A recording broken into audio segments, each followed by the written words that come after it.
but there's competition for that space.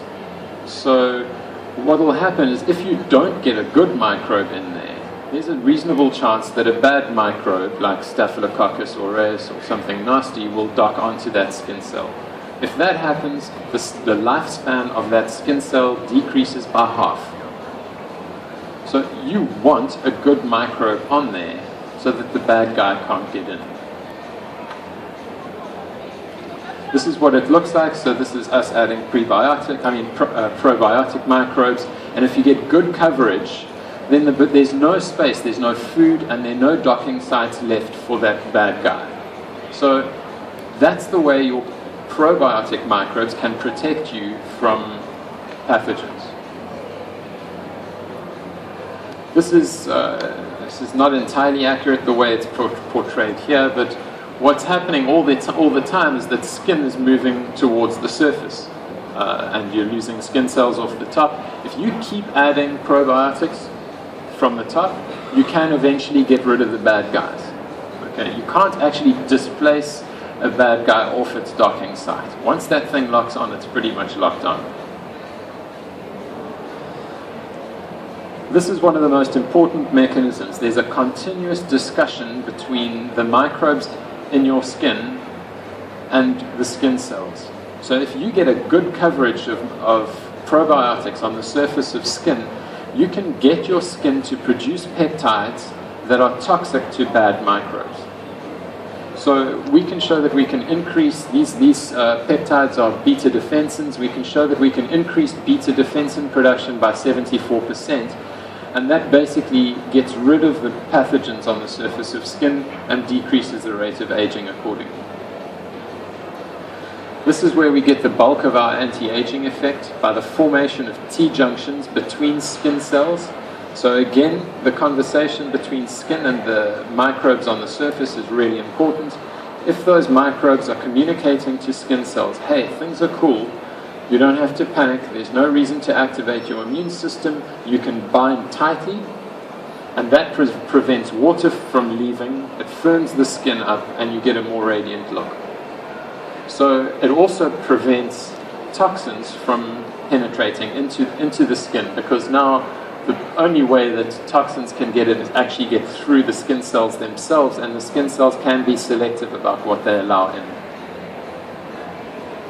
This is an idea of what happens if you get a poor coverage on the surface. So if you don't have a lot of good microbes, the bad guys can get in. They start breaking the T-junctions, and then they can start moving in, and then your immune system has to activate. And that's a really bad thing, because then your skin goes into a state of subclinical inflammation, and your aging rate doubles. So you can see all of those methods in which we choose to look at skin, they're not quick fixes, they're longer term views on skin. So we're trying to keep a long-term anti-aging view. This is just a quick look at prebiotics. Those are short-chain sugars, so we chose to use people to try and make this a bit more understandable. As the sugar chain gets longer, it gets more difficult for the microbes in your skin to use that sugar, and that's what you want. You want them to work a bit harder to get to the energy, so that they have to be synergistic. They have to work with your cells to get the energy out of the food that you give them. So we can push the ecology in favor of beneficial microbes. So here you can see a picture of really healthy skin. So you can't see the skin cells, they're underneath there somewhere. Here on top you have a great diversity of microbes. So you have lactobacillus there, you have Staphylococcus epidermidis here, and there's Malassezia, it's a fungus at the top. So that is really healthy skin. So if you're a bad guy and you're trying to colonize on this, there's no food for you, there's no space for you. It's like throwing seeds into the Amazon jungle. You've got no chance. All the niches are occupied. That's really unhealthy skin. This skin has eczema. That's one skin cell there. And you can see here there's no diversity.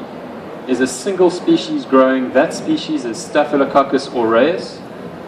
And 84% of eczema comes from that one microbe. So as soon as you have dominance of a single species, your skin's a mess, and your aging rate increases very quickly. So here you can see the T-junctions have broken, those two skin cells have come apart, the skin's losing water very quickly, it's in an inflammatory state, so you don't want dominance of a single species. This is a sebaceous gland, and those are Propionibacterium acnes, the microbe that everybody thought was definitely caused acne. Turns out that all of us, healthy skin, has complete dominance of P. acnes in pretty much every sebaceous gland. It's only now that they have genetic sequencing techniques that we found this out. What happens though is that we have good diversity in the number of strains of P. acnes that we have in our skin. So we have more than 20 different strains of P. acne, whereas a person with acne has below 3. So what happens is the diversity decreases, and then other microbes can start coming in, and that's actually what causes the acne. So look at our response as usual. Every time we look at a pimple, we see P. acnes. So what are we going to do? We're going to kill all the microbes. So we administer an antibiotic or some aggressive treatment that's going to decrease the number of microbes. And then it's like pushing reset, I guess.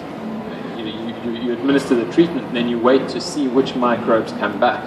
Try kill everything and then hope that what comes back is better. We would rather control what comes back to some extent. So we've lost about 25% of our skin microbes already. If you go and look at a hunter-gatherer community in the middle of nowhere that's had no contact with humans, they have 25% more different species of microbes on their skin than we do. The reasons for that is because of our sterilized environments. When we're young, we use antibiotics far too much, sanitizers, C-section delivery, and our diet's nowhere near as diverse as theirs. So they're eating 500 or 600 different species in a year, whereas we're eating below 100.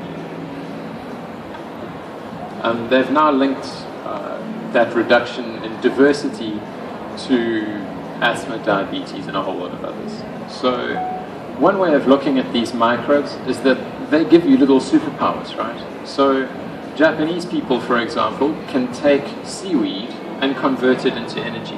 We can't.